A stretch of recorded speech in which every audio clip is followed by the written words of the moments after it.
আসসালামু আলাইকুম। কেমন আছেন? আশা করি আল্লাহর মতো ভালো আছেন। আজকে আমি আপনাদের মাঝে শেয়ার করব আমাদের 5G পে থেকে যারা VPN রিসেলার সিস্টেম পিন কিনছেন অর্থাৎ 10 পিনের রিসেলার কিনছেন। এখন আপনি 10 পিন শেষ হয়ে গেলে আবার নতুন করে 10 পিন যখন নিচ্ছেন সেম কোম্পানির, তখন আপনি ওই 10 টা পিন আপনার পুরাতন রিসেলার কিভাবে ট্রান্সফার করেন এই বিষয়ে আজকে আপনাদের দেখাবো।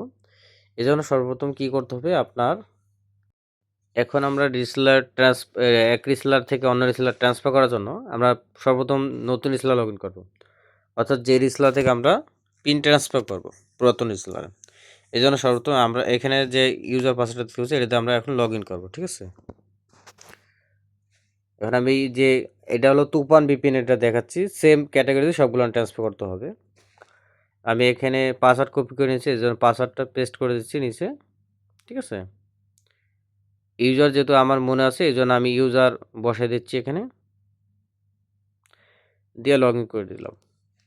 লগইন করার পর আমি দেখতে পাচ্ছি আমার 3টা পিন আছে। এই যে দেখেন নিচে স্ক্রল করি, 3টা পিন আছে।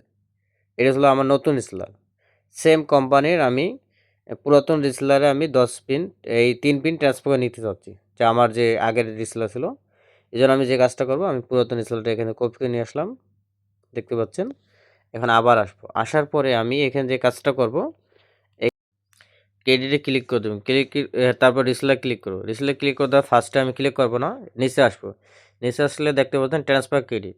এখানে আপনি যে রিসেলার দিবেন ওই রিসেলারটা এখানে দিবেন, দিলে সাজেশন চলে আসবে, আপনি ওকে করে দিবেন।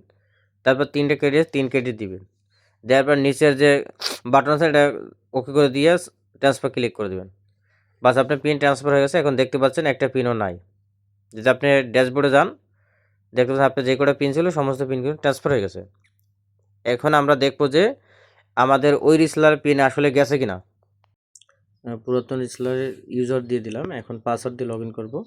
আমি পাসওয়ার্ড নিয়ে নিচ্ছি কপি করে, এখন পাসওয়ার্ড দিয়ে লগ ইন করে দেবো।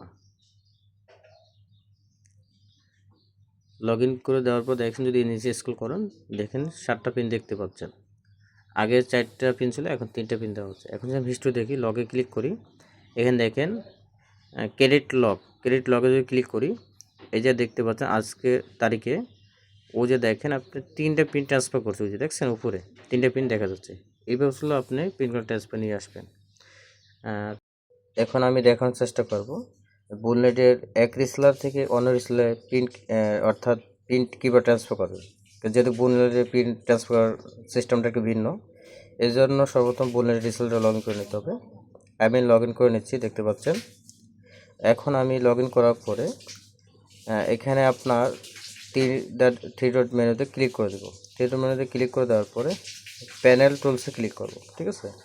প্যানেল টুলসে ক্লিক করার পরে আপনি দেখতে পাচ্ছেন রিসেলার ক্লিক করে দেবো। রিসেলার ক্লিক করার পর দেখতেছেন ট্রান্সফার ক্রেডিটে আমি ক্লিক করে দেবো। ক্লিক করে দেওয়ার পরে আপনি এখানে যে রিসেলার ট্রান্সফার করবেন, অর্থাৎ ধরেন আমার এটা নতুন রিসেলার, আমি পুরাতন রিসেলার ট্রান্সফার নিতে চাচ্ছি। এই জন্য এখানে পুরাতন যে রিসেলারটা ওই রিসেলারের ইউজার দিতে হবে। আমি একটা ইউজার দিলাম, ঠিক আছে? এইটি ধরেন আমার ইউজার। দেওয়ার পরে তারপরে আপনি হলো ক্রেডিট দিবেন, অর্থাৎ এই রিসেলার কত পিন ট্রান্সফার নেবেন, অর্থাৎ 10 পিন ছিল 10 পিন ট্রান্সফার নেবেন। যখন 10 পিন ট্রান্সফার ক্রেডিট ক্লিক করবেন, সাথে সাথে এই রিসেলার কিন্তু পিনগুলো ট্রান্সফার হয়ে যাবে। এইভাবে হলো আপনি বুলনেটের যে পিন এক রিসেলার থেকে অন্য রিসেলার ট্রান্সফার করে নিয়ে যাবেন। থ্যাংক ইউ, সব ভালো থাকেন।